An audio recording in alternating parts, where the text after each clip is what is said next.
If you had walked past our white columned porch that crisp October morning, you might have thought ours was the perfect marriage.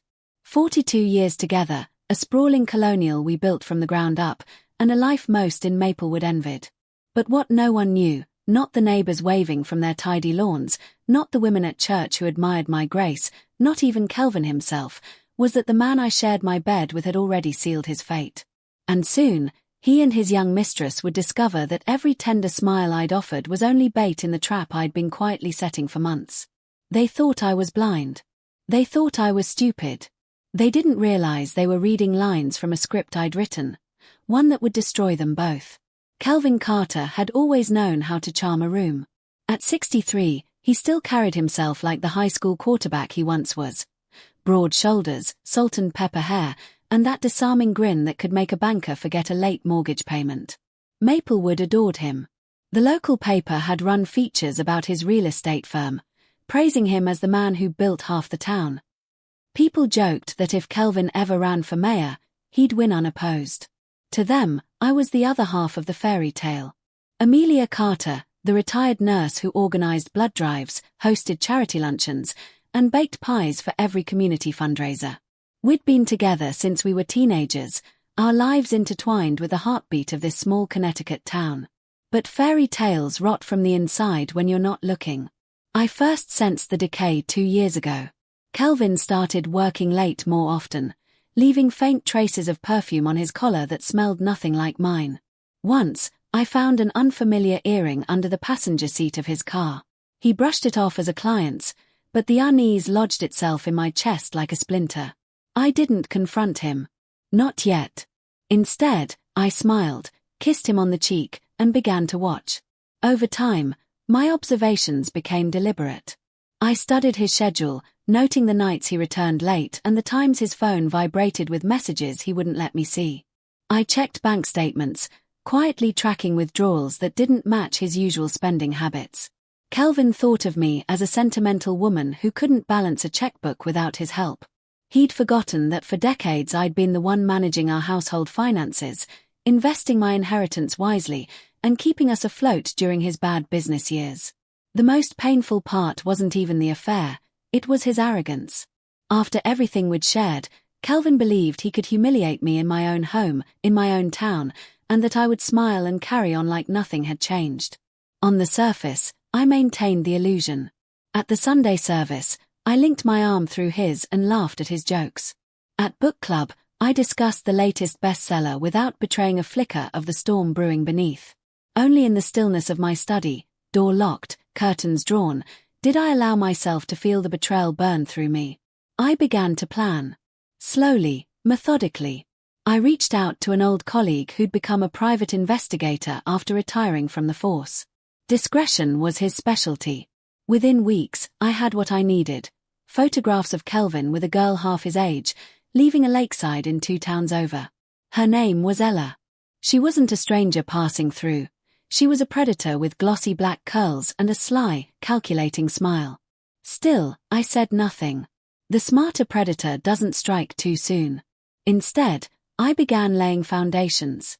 I updated the deed to our home, quietly shifting certain assets into a trust under my maiden name. I even suggested Kelvin take on more responsibility at his firm, subtly overextending him so that cracks would begin to show. To anyone watching, I remained the perfect wife. On the first Friday of October, Maplewood's air carried the smell of falling leaves and distant wood smoke. I was arranging chrysanthemums on the porch when Kelvin's car pulled into the driveway. He stepped out, looking almost boyish in his excitement. "Amelia," he called, "there's someone I want you to meet." Behind him, a young woman emerged from the passenger seat. Ella.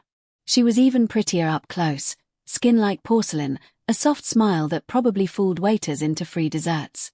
But her eyes flickered with something sharp, something dangerous. "This is Ella," Kelvin said, placing a hand on her back a moment too long. "She's the daughter of an old friend who passed away suddenly. She doesn't have anyone nearby. I told her she could stay with us for a while." I turned my gaze on her, letting my face soften with practiced warmth. "Of course," I said. "Any friend of Kelvin's is welcome here."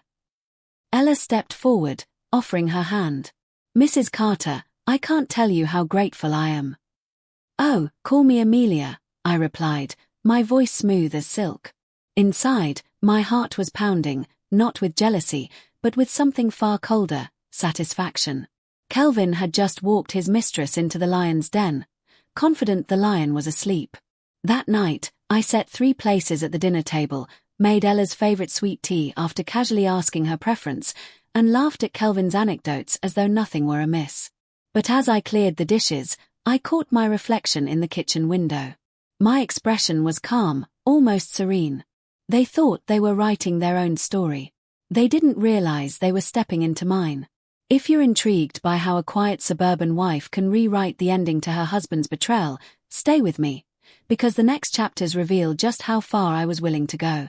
Don't forget to subscribe, like, and leave a comment sharing what you think Amelia's next move will be. Your guesses might be wilder than the truth. The next morning, Maplewood woke to another postcard-perfect Saturday. Crisp air, golden leaves swirling on the sidewalks, and the distant echo of children's laughter.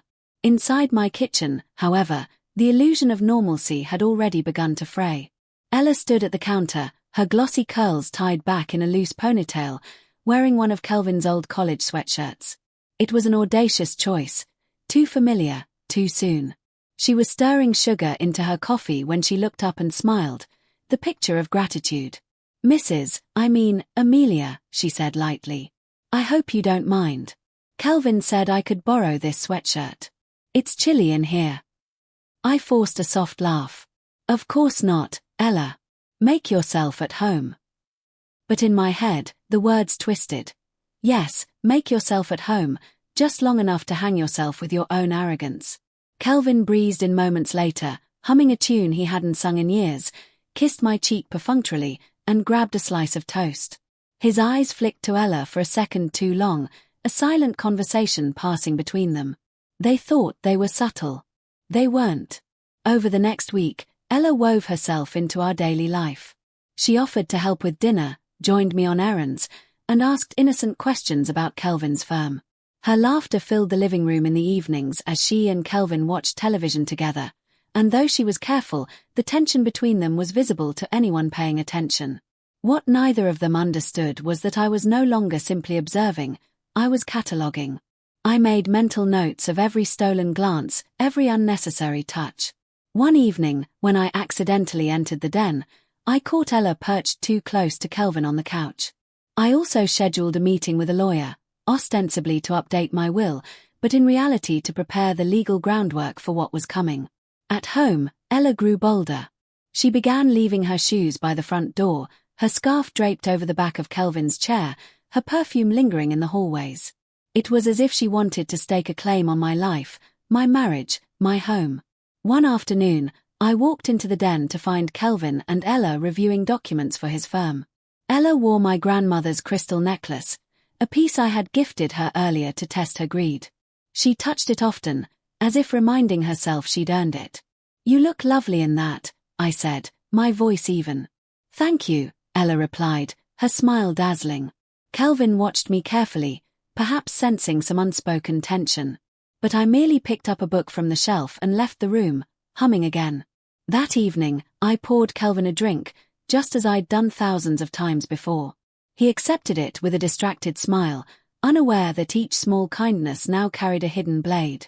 Lying in bed that night, I reviewed my growing collection of evidence, the photographs from the investigator, the hotel receipt, the overheard whispers. My heart no longer ached. The grief had hardened into something far more powerful. Purpose.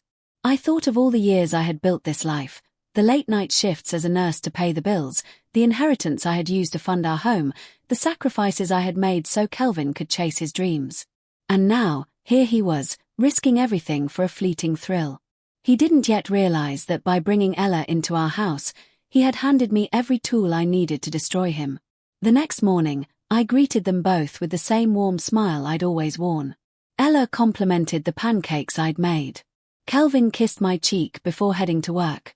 As the door closed behind him, I sipped my coffee and looked at Ella across the table. Make yourself at home, I said softly. She smiled back, oblivious to the trap tightening around her. If you're sensing the storm gathering over Kelvin and Ella, Trust me, you haven't seen anything yet.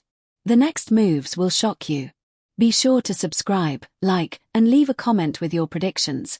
You might guess the twist, but I doubt it. By the time October's chill settled into Maplewood's bones, I had stopped thinking of myself as Kelvin's wife. Outwardly, nothing had changed. I still wore my wedding band, still attended Sunday service with him, still played the gracious hostess to Ella. But inside, a different Amelia was emerging, a woman who had quietly stepped out of her own shadow and begun designing an entirely new future. I found myself studying the house we had built together.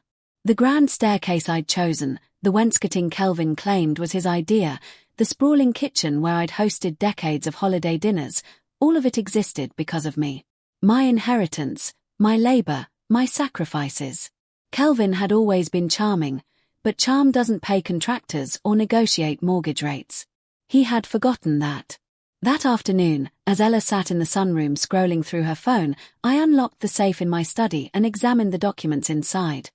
The updated deed, the trust paperwork, and the investigators' photographs. The images of Kelvin and Ella at the lakeside no longer stung.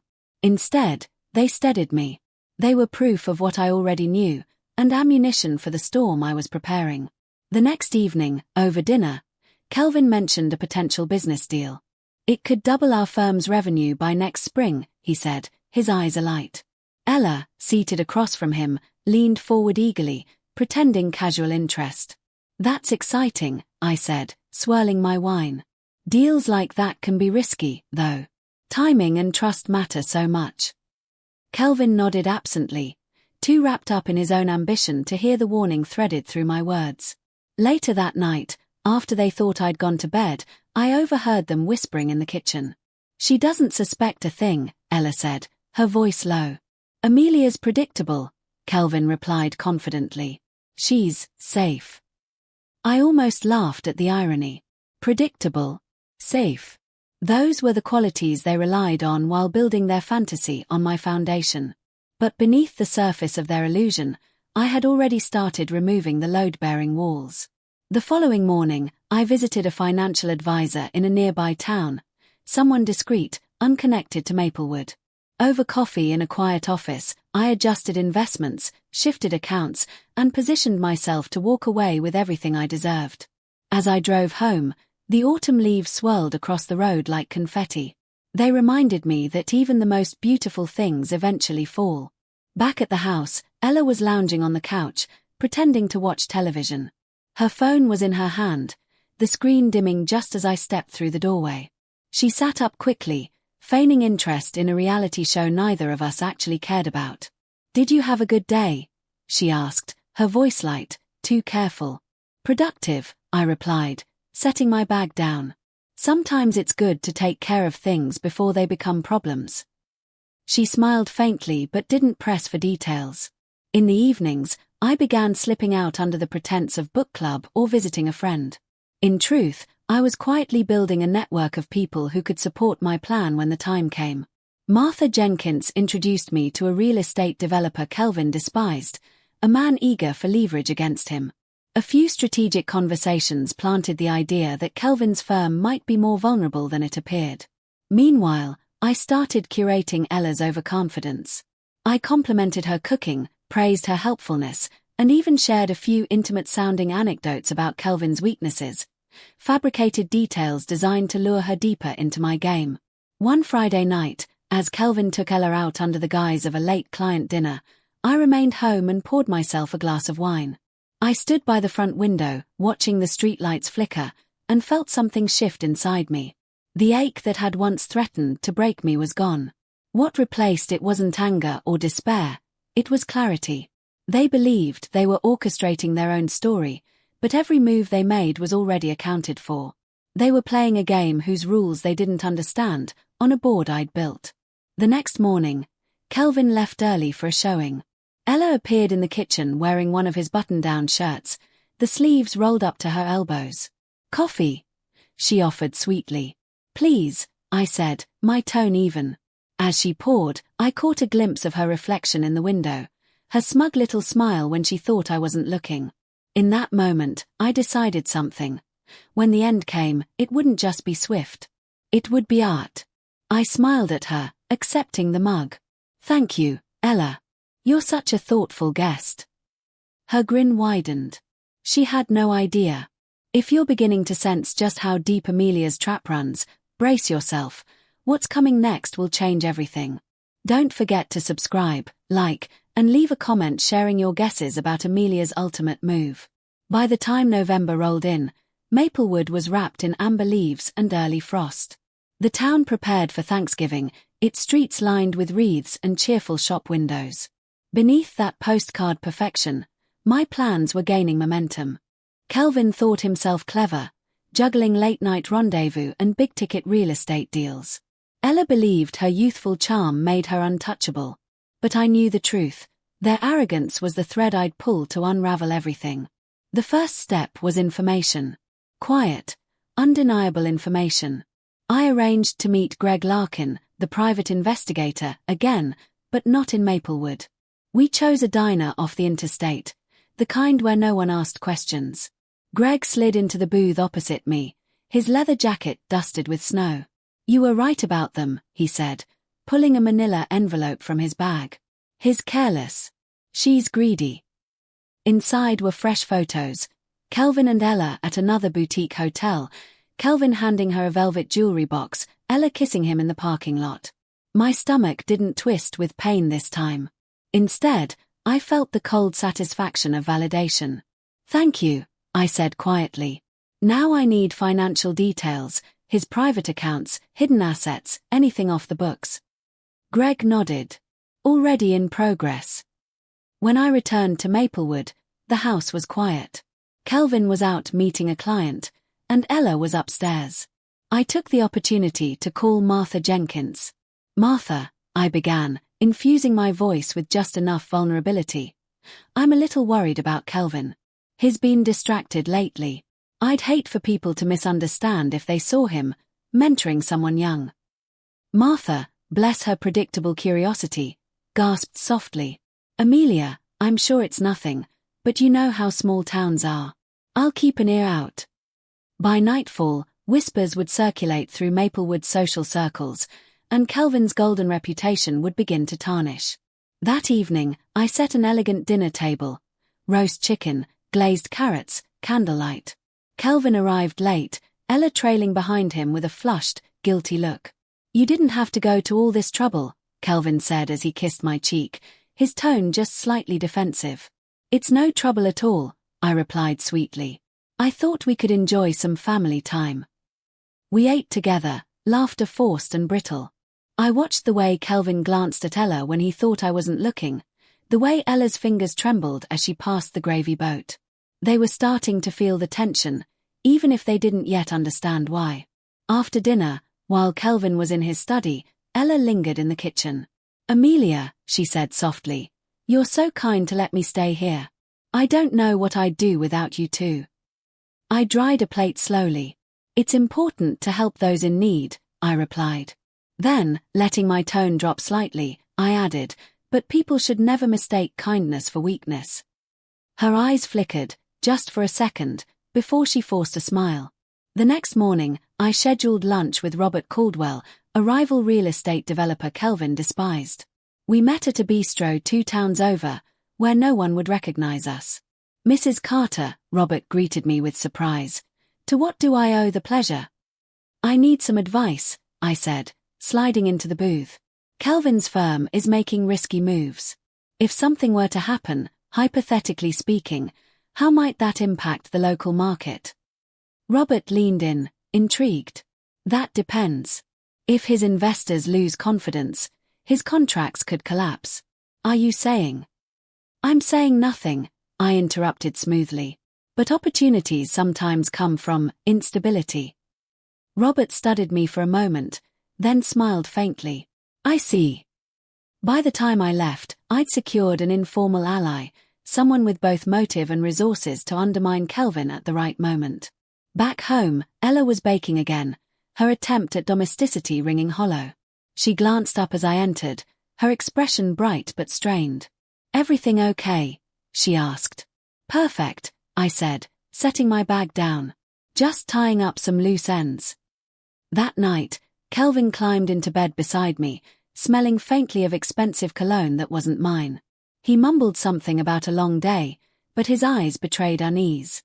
Maybe he'd begun to sense the shift, the subtle ways I was tightening the net. In the darkness, I stared at the ceiling and replayed Greg's words, "He's careless. She's greedy." Those two flaws would destroy them long before I had to lift a finger.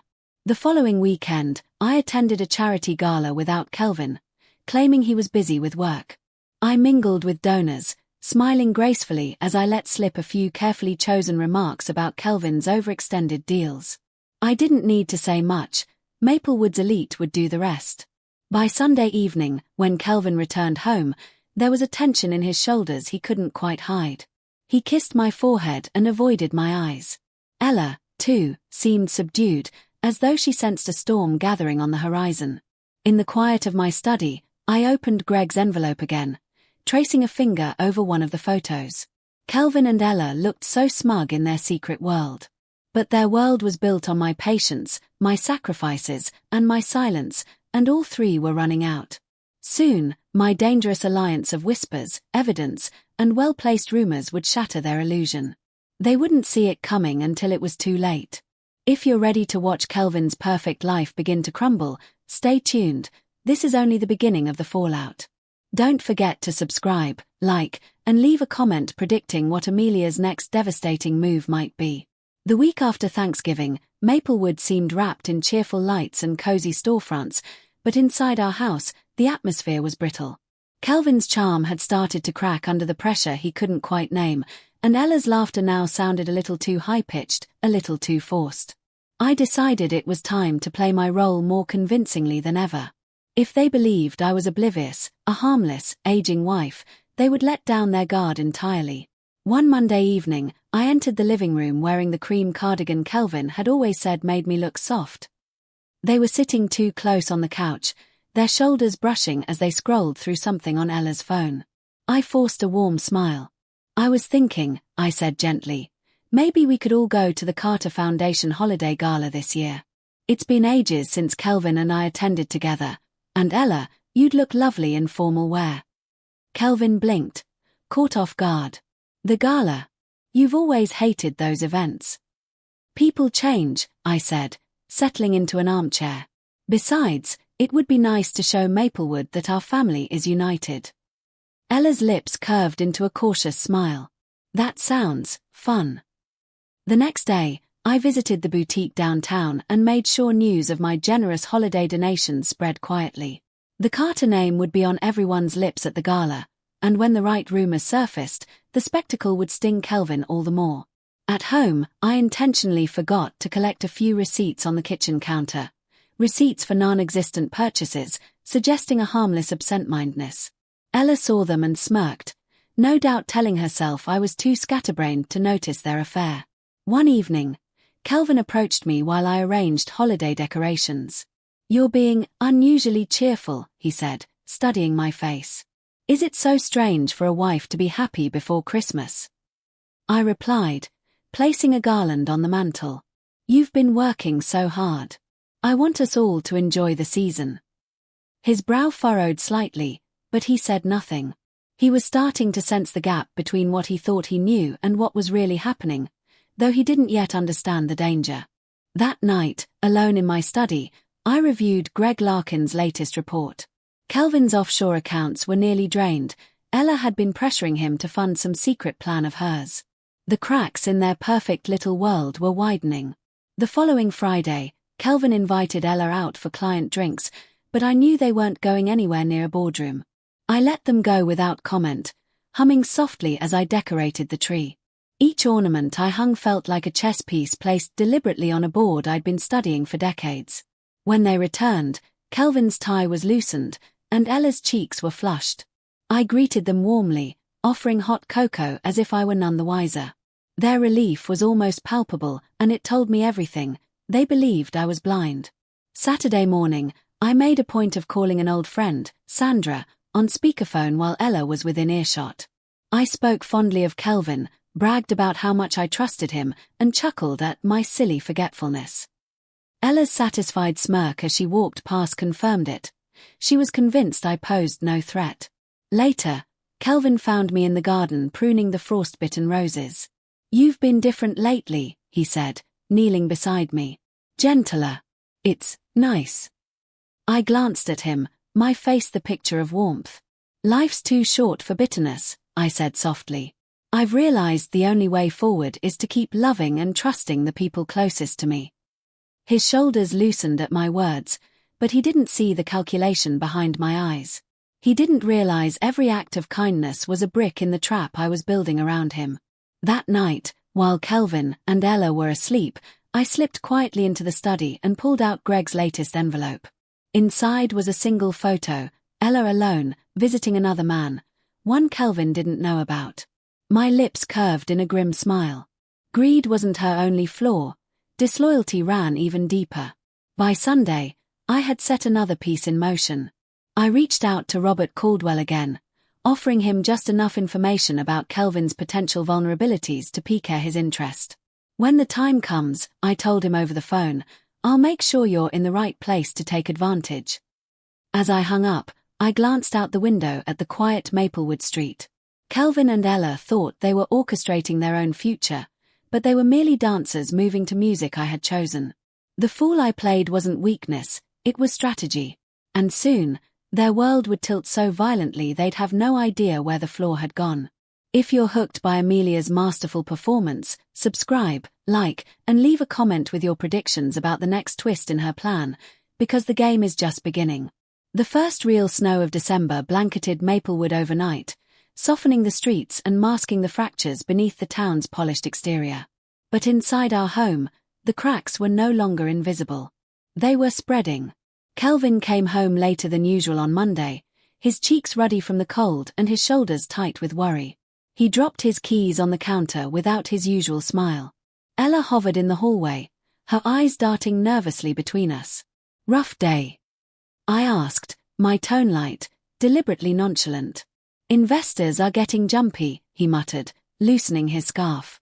"Some rumor about a shaky contract." "It's nothing." I feigned concern but said nothing more. That rumor was my doing, carefully planted whispers through Martha and Robert. It was the first tremor in the earthquake I had planned. The next morning, I watched as Ella tried to hide a text message when Kelvin entered the room. His brow furrowed. For a brief moment, suspicion flickered across his face before he smoothed it over. That fleeting doubt was another crack forming between them. Later that day, I called Greg Larkin again. "It's working," I said quietly. "I told you," Greg replied. "People like Kelvin destroy themselves if you give them enough rope." That evening, Kelvin sat across from me at dinner, distracted and brooding. Ella barely touched her food. The silent tension around the table was electric, and I savored it. After dinner, I stepped outside under the guise of taking out the trash and dialed Robert Caldwell. "You'll want to be at the gala," I told him. "Kelvin's mask won't last much longer." Snowflakes clung to my hair as I returned inside, where laughter from the television sitcom rang hollow. I studied Kelvin and Ella curled up on the couch. To anyone else, they looked like a cozy couple enjoying a winter evening. But I saw the stiffness in their bodies, the way Kelvin's hand hovered uncertainly before settling on Ella's shoulder. Their secret world was collapsing, and they didn't even know how quickly. In my study, I opened the safe again and reviewed the financial documents. Kelvin's private accounts were strained, his firm teetering. Ella's greed was costing him dearly. Every number on the page was a countdown to disaster. The storm outside had only just begun, but inside, the blizzard was already howling. By midweek, the tension in our home had become impossible to ignore. Kelvin's temper flared over small inconveniences, an overcooked steak, a misplaced document. Ella, once so smug, now avoided his gaze, her phone clutched tightly in her hand as though it were a lifeline. On Thursday evening, I accidentally left Greg's envelope half hidden under some holiday cards on my desk. I knew Ella couldn't resist snooping. When I returned from an errand, the envelope was slightly askew, its contents shifted just enough to confirm she'd looked. That night, Ella was uncharacteristically quiet at dinner. She barely responded when Kelvin teased her about her cooking. Later, I overheard a hushed argument between them in the kitchen. You promised me stability, Ella whispered harshly. But everything feels like it's falling apart. Keep your voice down, Kelvin snapped. This is temporary. I've handled worse. But his voice lacked conviction. The cracks between them were becoming fissures. On Friday, Martha called me. Amelia, she said delicately, there's been talk. People are saying Kelvin might be in trouble, professionally, I mean. Are you okay? I let out a soft, practiced laugh. Oh, you know how gossip works. Kelvin is fine. But thank you for your concern. Inside, I felt the satisfaction of a general watching the battlefield shift exactly as planned. That evening, I found Ella alone in the sunroom, staring blankly at her phone. She looked up, startled, when I entered. Everything all right, dear?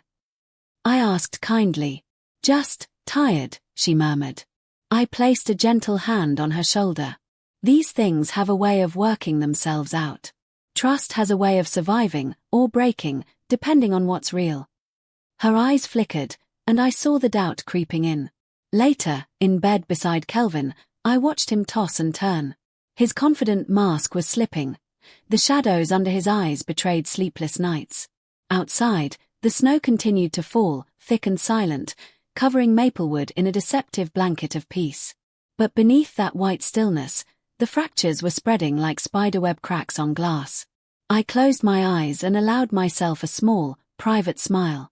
The moment of reckoning was drawing closer, and they still believed they had the upper hand. If you're captivated by the unraveling web around Kelvin and Ella, subscribe, like, and leave a comment sharing what you think Amelia's next devastating move will be. The storm has only just begun. The days leading up to the Carter Foundation Gala felt electric with unease. Maplewood sparkled under a fresh blanket of snow, but behind the cheery storefronts and glowing street lamps, whispers traveled faster than the winter wind. I had set those whispers in motion, and now they were doing their work. Kelvin grew quieter with each passing day, his once easy laughter replaced by clipped remarks and distracted silences. Ella, sensing the change, began pressing him with questions when she thought I wasn't listening. I made sure to be listening. One evening, as I wrapped presents in the living room, their voices floated from the kitchen. You said this was handled, Ella hissed. It is handled, Kelvin snapped, though his voice cracked slightly. The investors will calm down. It doesn't sound like it, she retorted. And what about your wife? She's different lately. I smiled to myself, tying a ribbon into a perfect bow. The following morning, I stopped by Martha Jenkins's cafe. The regulars huddled over their coffee mugs, their conversations lowering when I entered. I played the role of the oblivious spouse to perfection, offering holiday cheer, sharing cookie recipes, and dropping subtle remarks about Kelvin's busy schedule. Every word I spoke was a carefully placed spark, feeding the fire of speculation. That afternoon, I called Robert Caldwell. Are you prepared for tomorrow night? I asked. His chuckle was low and knowing. I've positioned my people. By the end of the gala, Kelvin's reputation will be ash. At home, I prepared my dress for the gala, a deep emerald gown Kelvin had always admired. The choice wasn't accidental. When the mask finally slipped, I wanted him to remember exactly what he was losing. That evening, Kelvin came home later than usual, his shoulders sagging beneath his coat. Ella trailed behind him, her eyes puffy from tears. Long day? I asked pleasantly, as though I hadn't overheard their argument earlier. Kelvin only nodded. Ella disappeared upstairs without a word. As I stood in the doorway watching the snow fall, a deep calm settled over me. The storm I'd been summoning was almost here. And when it broke, Maplewood would never look at Kelvin the same way again. The night before the gala, I barely slept. Not because of nerves, but because of anticipation. The pieces were perfectly aligned, the whispers, the evidence, and the key players ready to watch Kelvin's perfect facade fracture. Early the next morning, I busied myself with ordinary tasks. Baking a pie, checking gift lists, adjusting holiday decor. The normalcy was a disguise, a final brushstroke on the picture of a dutiful wife. By the time Kelvin appeared, bleary-eyed and distracted, the smell of cinnamon and apples filled the air. You've outdone yourself, he muttered, kissing my cheek absent-mindedly. "I just want everything to be perfect," I replied sweetly. "Tonight is important for you, isn't it?" He hesitated, then nodded. "More than you know." By late afternoon, I slipped into my emerald gown, the silk cool against my skin. I pinned my hair in a classic twist, applied a subtle touch of red lipstick, and studied my reflection. The woman staring back at me was no longer the wife Kelvin thought he could manipulate. She was the architect of his undoing.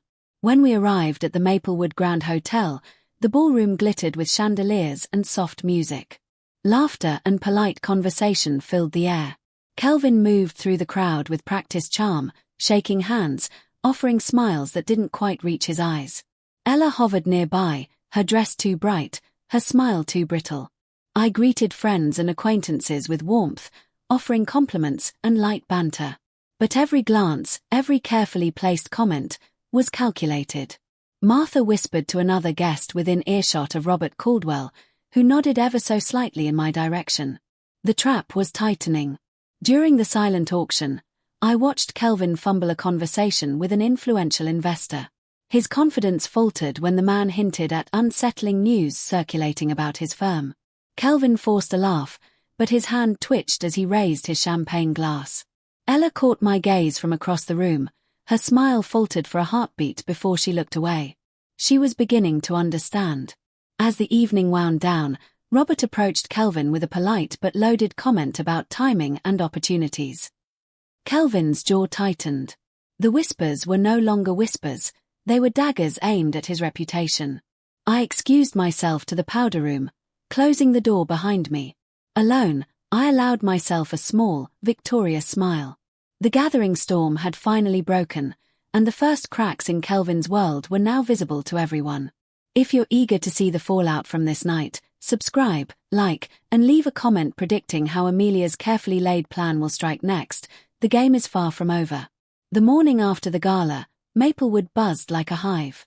The town's social media feeds were alive with speculation, cryptic posts about shocking news, anonymous comments about things not being what they seem. By sunrise, whispers had hardened into stories, and those stories had taken on lives of their own. Kelvin stumbled into the kitchen wearing yesterday's dress shirt, its collar wrinkled, his hair a mess. He looked older than I'd ever seen him. Ella sat at the counter, scrolling through her phone with trembling hands. "Coffee?" I asked brightly, as if nothing at all had changed. Kelvin grunted and dropped into a chair. "People are overreacting. It's just idle talk." Ella didn't look convinced. "It's everywhere, Kelvin. Everyone at the gala was watching you. They were whispering." I set a steaming mug in front of him and offered a small, sympathetic smile. "Rumors die fast if they're not true." His eyes flicked to mine, searching for a clue, but my expression was flawless. He found no hint of the storm I'd unleashed. By mid-morning, Robert Caldwell called, pretending concern while twisting the knife. "Heard there's some unrest with your investors," he said. "If you need advice, I'd be happy to."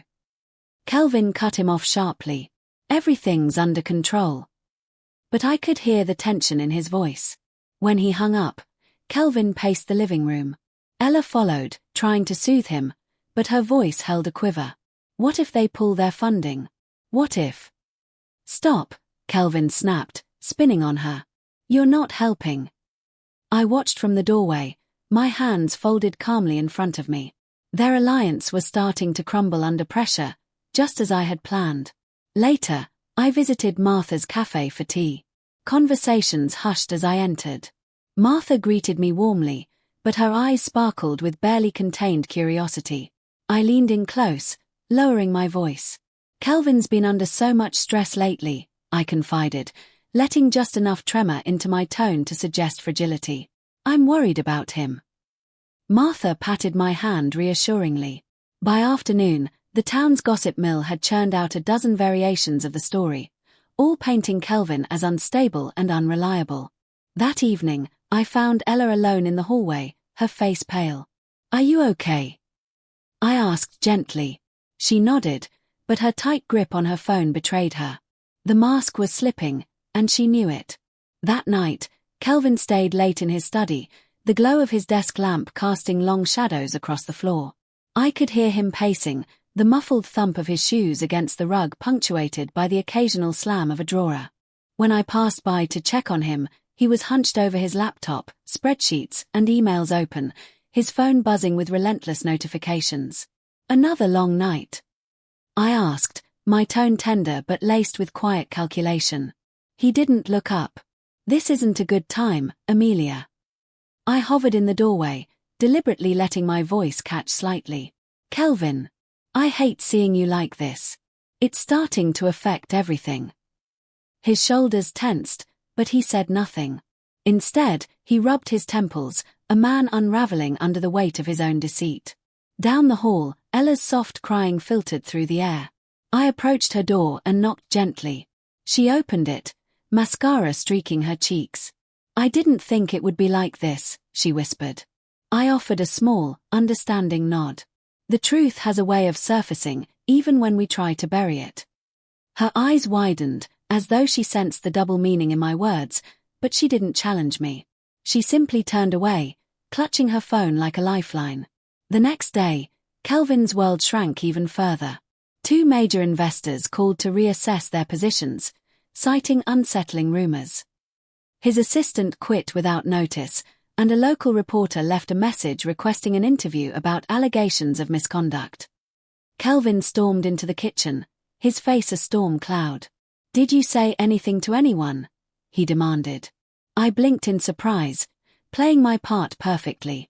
Me. Kelvin, of course not. Why would I? His gaze lingered on me for a long moment, searching for cracks, but I'd spent months perfecting this mask. He found nothing.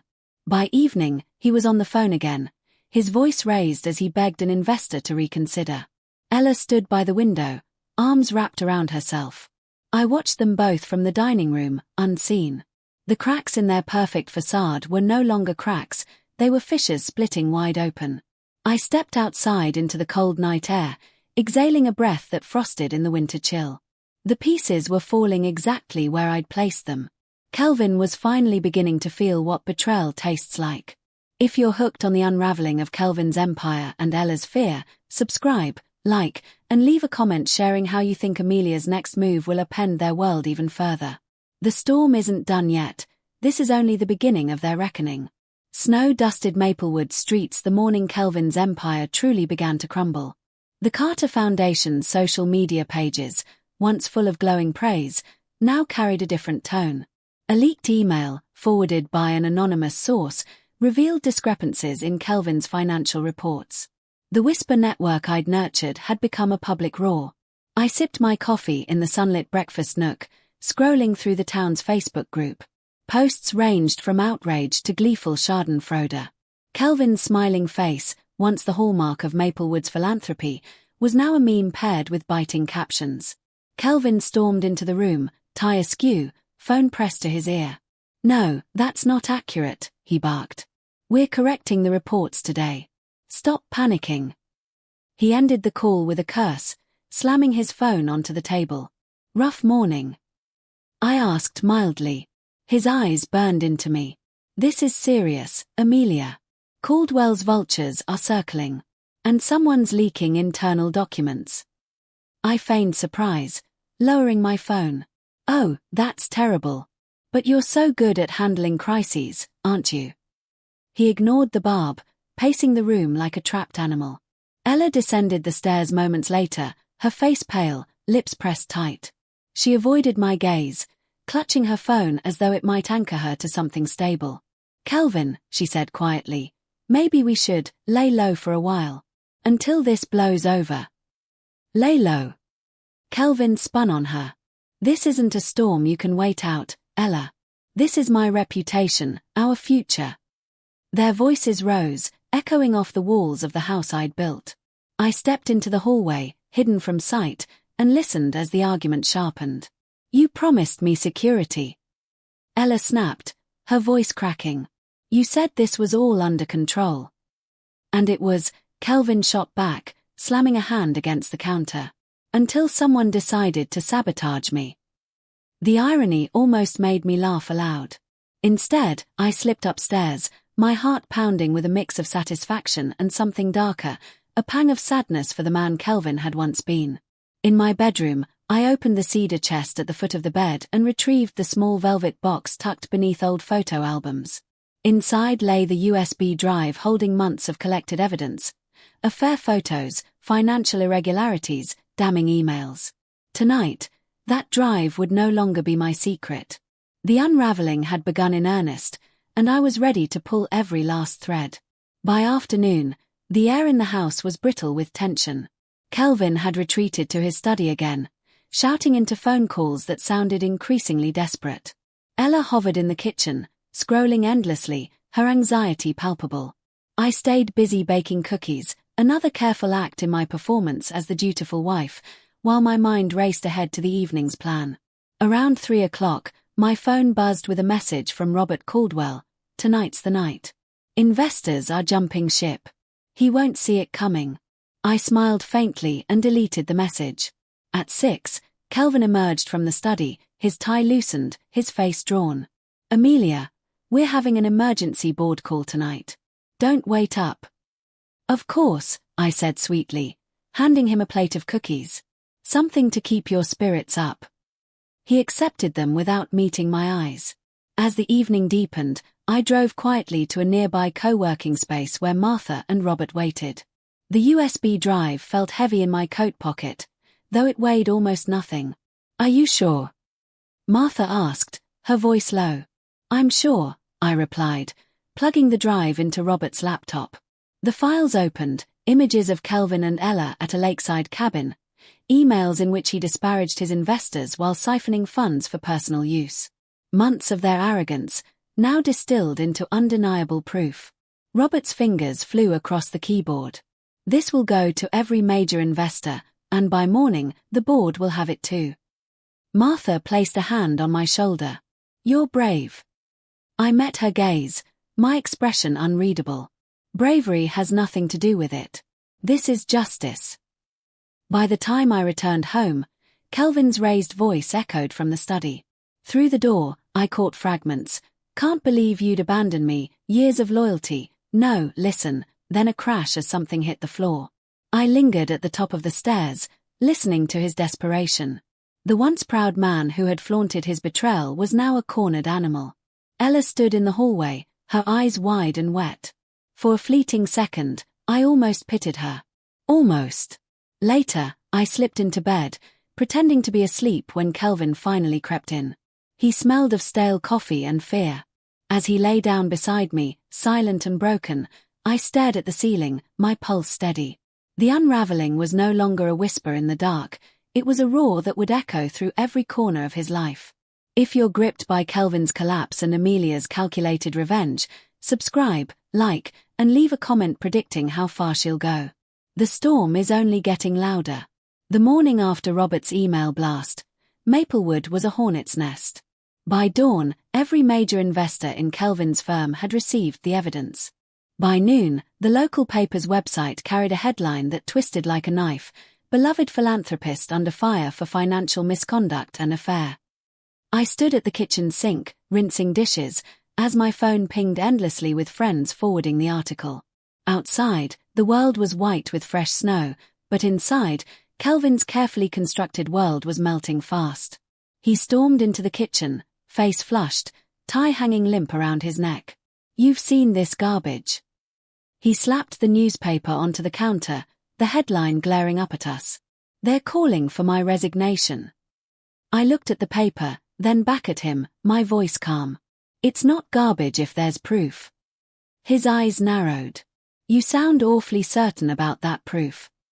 "Maybe because you've been careless," I said quietly, drying my hands. Ella entered, her cheeks pale. "Kelvin, the board is holding an emergency vote tonight. People are panicking." Kelvin spun toward her. "This is your fault too. If you hadn't been so obvious." "My fault?" Her voice cracked. "You're the one who promised me everything." The argument escalated like a wildfire. I stepped back, watching the two of them turn on each other, their alliance fracturing under pressure. By mid-morning, my phone buzzed again. "Martha. The town's buzzing, Amelia." His a laughingstock. Even the bakeries giving out broken heart cookies with his name on them. I almost laughed at the pettiness but kept my tone neutral. People love a spectacle. Kelvin disappeared into his study, slamming the door hard enough to rattle the picture frames. The crash of a falling bookcase followed. Ella retreated upstairs, sobbing. I remained in the kitchen, steady, centered, letting the storm swirl around me. Later, as I stepped outside to collect the mail, a neighbor approached, hesitant. "Amelia, I don't know what to say. Are you okay?" I offered a small, measured smile. "I'm stronger than I look." In truth, I felt a strange mix of triumph and melancholy. For 40 years, I had been the steady hand in Kelvin's life, the one who saved him from himself. Now, I was the one who had let him fall. The breaking point was here. It was only a matter of which crack would give way first. By late afternoon, Kelvin had stopped taking calls. His phone lay abandoned on the coffee table, vibrating occasionally like a trapped insect. He sat slumped on the couch, staring blankly at the muted television, where a news ticker scrolled with his name and the word scandal. Ella hovered nearby, wringing her hands. "We could leave," she whispered. "Go somewhere quiet. Start over." Kelvin's laugh was bitter and sharp. "Start over? With what money? With what reputation? Everyone knows." "Then fight," she snapped. "Don't just sit there." He shot her a look that silenced her instantly. I watched the exchange from the doorway, the tension between them coiling tighter. Around 6 o'clock, the phone rang again. Kelvin ignored it. I picked it up. "Amelia Carter," I said pleasantly. A measured voice answered. "This is the board secretary. Please inform Kelvin that the vote has concluded. Effective immediately, he has been removed as CEO." "Thank you," I replied, my voice smooth as glass. "I'll let him know." I hung up and turned to Kelvin. "They've made their decision." He didn't respond. His jaw tightened, his eyes fixed on the television as though he could will the world away. Ella gasped softly, covering her mouth with her hand. Silence stretched between us, heavy and suffocating. Finally, Kelvin stood, shoulders hunched. 40 years, he muttered. 40 years of building everything, and this is how it ends. "No, Kelvin," I said quietly. "This is how you ended it." He flinched at my words, as if they were a physical blow. Ella turned away, tears streaking her cheeks. That evening, as darkness fell over Maplewood, I stepped onto the porch. The snow had stopped, leaving the world still and white. I breathed in the cold air, my breath fogging in the twilight. Somewhere inside, Kelvin's world was collapsing in real time, and I felt no guilt for the role I'd played. I thought about the neighbors' whispers, the broken heart cookies at the bakery, the investors scrambling to distance themselves. Kelvin had underestimated me. He'd mistaken kindness for weakness. As I stood there, a quiet resolve settled over me. The breaking point had come, but this wasn't the end of the storm, it was only another wave crashing down.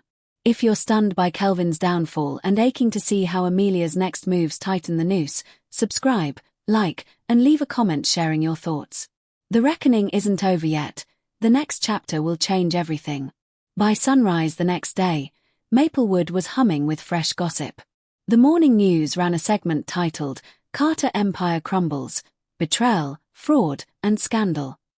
The anchor's measured voice was almost pitying as she detailed Kelvin's removal from the company, his investors' exodus, and the revelation of his affair with a woman half his age. I sat at the breakfast table, the television's glow casting shadows on the walls. The smell of fresh coffee mingled with the bitter scent of Kelvin's humiliation. Kelvin stumbled in, unshaven, wearing yesterday's shirt. Ella trailed behind him, her face pale and drawn. He collapsed into a chair, staring blankly at the floor. "Are you going to say something?" he muttered after a long silence. "What is there to say?" I replied calmly, buttering my toast. "The world knows what you did. I'm just watching." He flinched, as though my even tone hurt more than anger ever could. The doorbell rang. I opened it to find Martha, her expression somber. She held out a manila envelope. "The board sent this. Official paperwork. It's over, Amelia. Thank you, I said, taking the envelope. Martha's gaze flicked past me to Kelvin's hunched form in the kitchen. Later, I walked into town, the cold air biting at my cheeks. Everywhere I went, whispers followed, at the post office, the grocery store, even the florist. Some offered me sympathetic smiles, others just stared. I kept my head high. At the bakery, 2 women paused their conversation when I entered. I overheard one of them murmur, "She must have known. Poor thing. Poor thing." I almost laughed at the irony. Back home, Kelvin was on the phone with someone.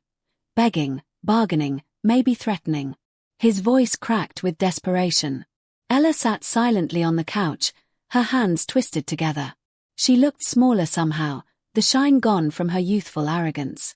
"Kelvin," I said softly, "maybe it's time to take responsibility." His eyes flashed. "You don't understand what this means for me." "Oh, I understand perfectly," I said. "You gambled everything, your career, our marriage, her future, and you lost." For a moment, silence filled the room. Kelvin opened his mouth, then closed it again. The truth hung between us, heavy and undeniable. I stepped outside to watch the snow drift across the yard. The reckoning wasn't complete, not yet. But the tide had turned, and Kelvin's empire was now nothing more than ashes on the wind. That afternoon, the local reporter who had left messages for Kelvin arrived at our doorstep. A young man with a winter scarf pulled tightly around his neck, he offered a polite but persistent smile. "Mrs. Carter," he said carefully, "I'd like to get a statement from you. About the allegations, the vote, and everything else." I tilted my head. "You already have all you need," I replied. "But if you're writing about my husband, make sure you get the facts right." He nodded, his pen poised. "And what about the rumors that you knew? That you might have played a role?" I let a small, enigmatic smile cross my lips. People will believe whatever makes the best story. That evening, Kelvin sat in the darkened living room, a half-empty glass of whiskey on the table. Ella perched on the edge of the sofa, scrolling aimlessly on her phone. Neither spoke. The silence was louder than any argument they'd had. I busied myself in the kitchen, pretending not to notice their despair. In truth, I was studying them. Kelvin's haunted eyes, Ella's shaking hands, as if they were exhibits in a gallery of their own making. The phone rang again. It was Robert Caldwell. His voice was low and precise. "It's done. His accounts are frozen pending investigation. The board will move to dissolve his remaining influence tomorrow." "Thank you," I said simply. When I hung up, I stepped into the living room. "Kelvin, they'll come for the house next," I said softly. "You should prepare yourself." He looked up at me, something broken flickering behind his eyes. "Amelia, how could you?" I met his gaze without flinching. "How could you?" Ella stood abruptly, muttering something about needing air, and fled outside. Kelvin crumpled into the couch cushions, his hands covering his face.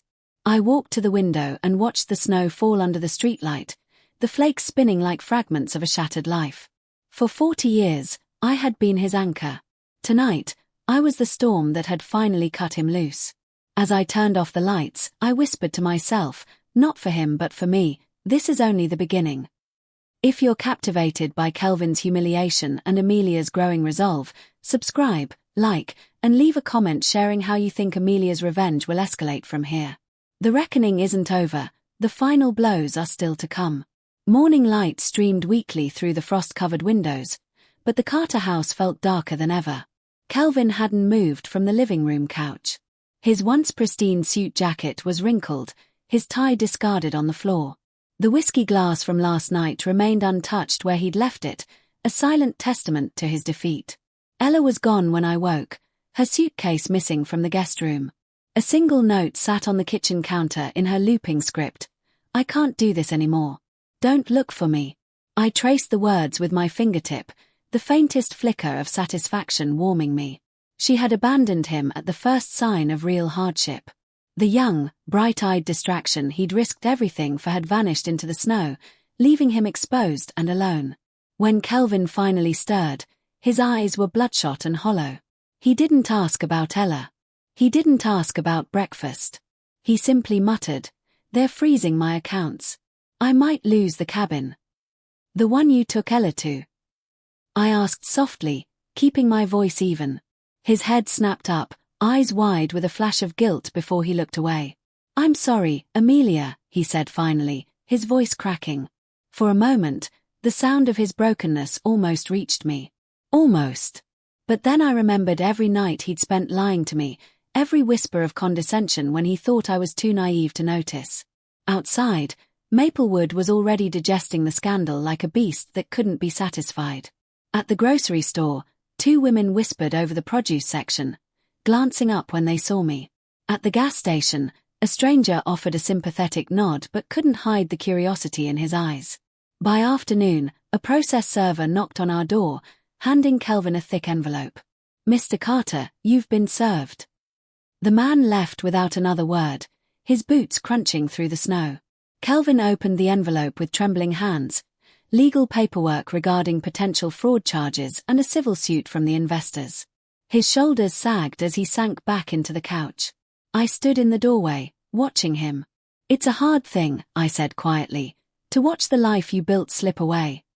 He looked at me then, truly looked, as if seeing me for the first time. But whatever he saw in my eyes offered him no comfort.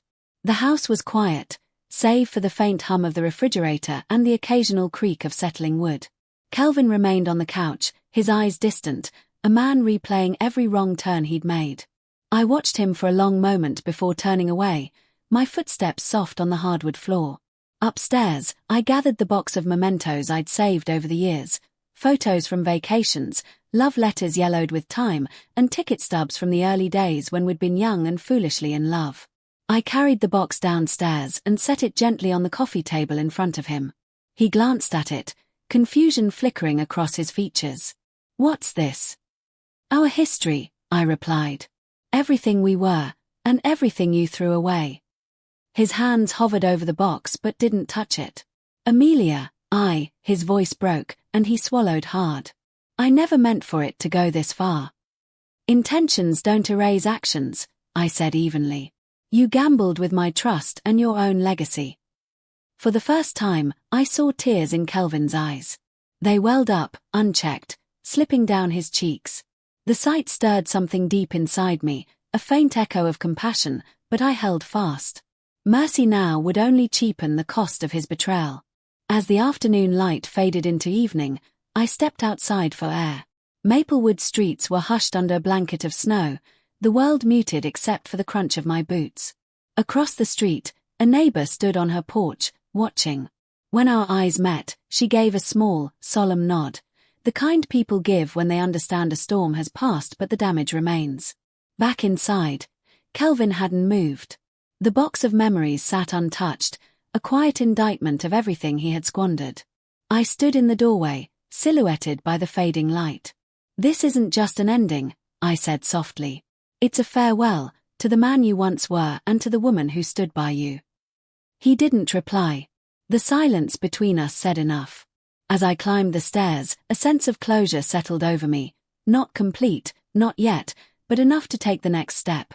Tomorrow would bring lawyers, reporters, and the cold machinery of consequences. Tonight was only the beginning of goodbye. If you're moved by this moment of quiet devastation and the flicker of humanity amid betrayal, subscribe, like, and leave a comment sharing your thoughts. The final chapters will reveal just how far Amelia's transformation will go.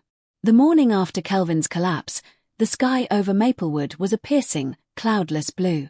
It felt cruel, almost mocking, for such beauty to follow so much destruction. But as I stood at the kitchen window, fingers curled around a warm mug of coffee, I realized the sunlight wasn't mocking me, it was inviting me forward. The house was silent. Kelvin had left early, no note, no explanation. Just the sound of the front door clicking shut before dawn. Whether he was meeting lawyers, groveling before the board, or drowning himself in another bottle of whiskey, I didn't care. His absence felt like fresh air. I pulled out a notepad and began to write, not letters of anger, not plans for revenge, but lists. Small, quiet goals that had nothing to do with him. Visit the art museum in the city. Join the community garden. Call Jenna, The friend I'd drifted from years ago because Kelvin disliked her sharp tongue. It was the first time in decades I'd written something for me.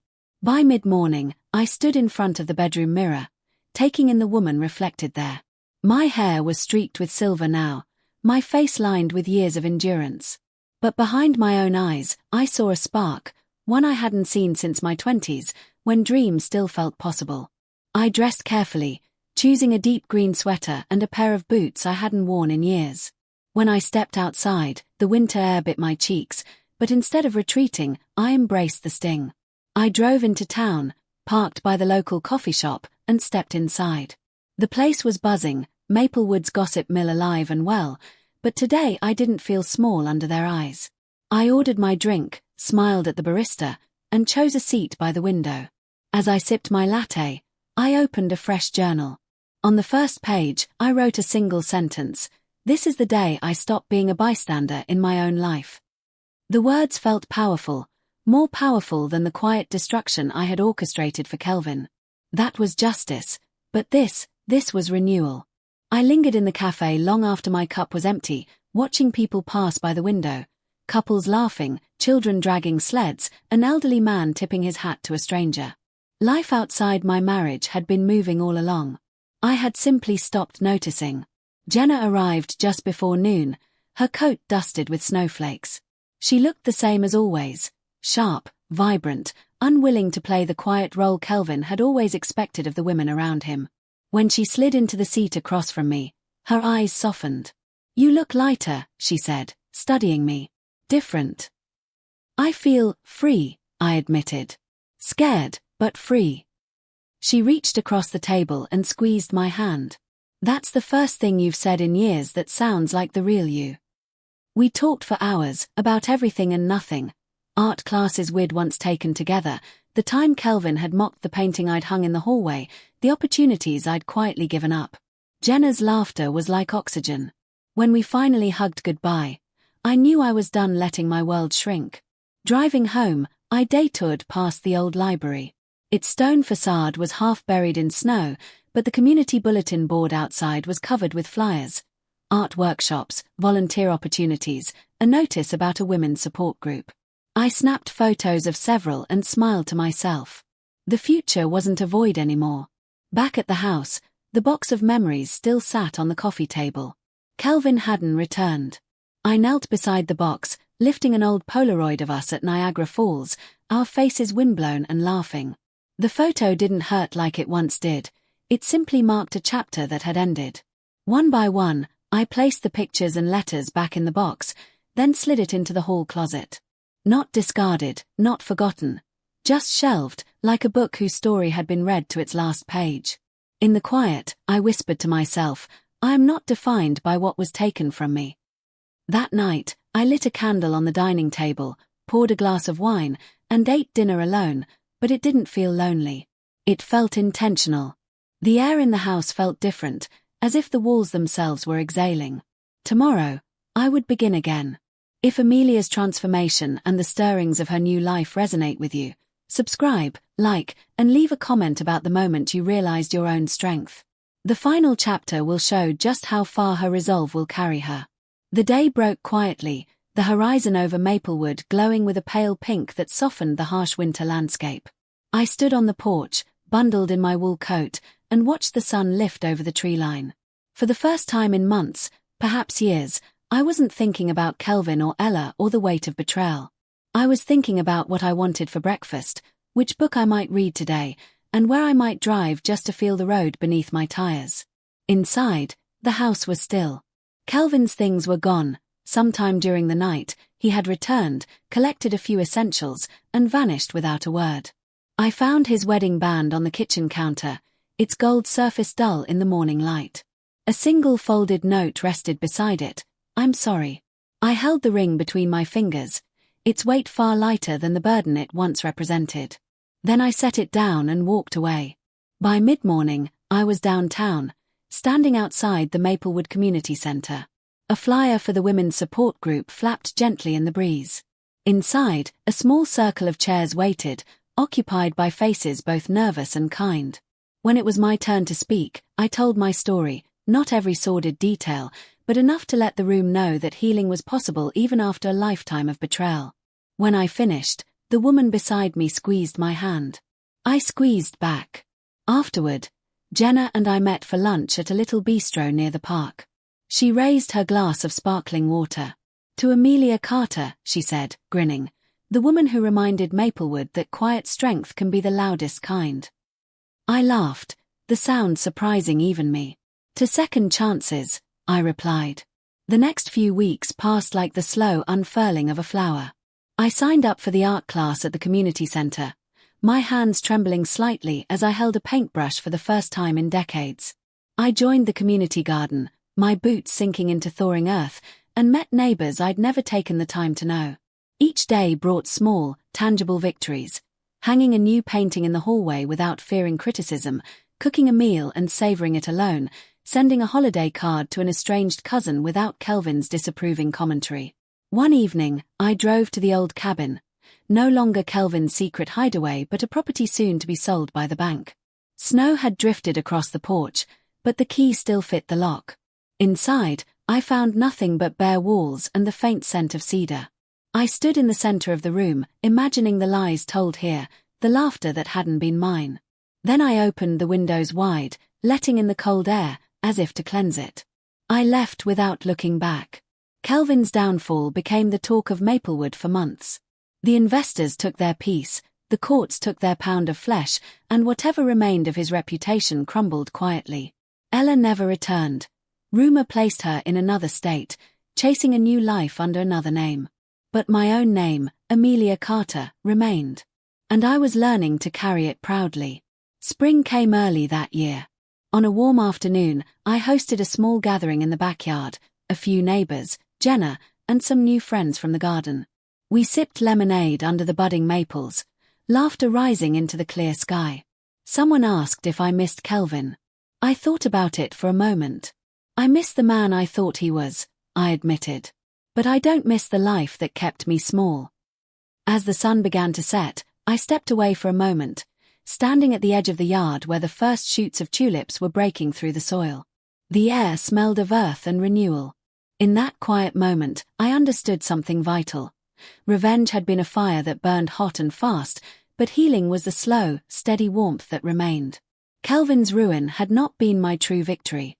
My true victory was this: the ability to stand here, whole, unafraid, and unbroken. I turned back toward the house, where laughter and music drifted through the open windows. My life was no longer a script someone else had written. It was mine. That night, as I blew out the candles on the patio table and closed the door behind me, I whispered to myself, "A new dawn, indeed." And for the first time in 40 years, I believed it. If Amelia's journey moved you, please subscribe, like, and leave a comment about what moment in her story resonated with you most. Your thoughts keep stories like this alive and remind us all that strength, even after betrayal, is always possible.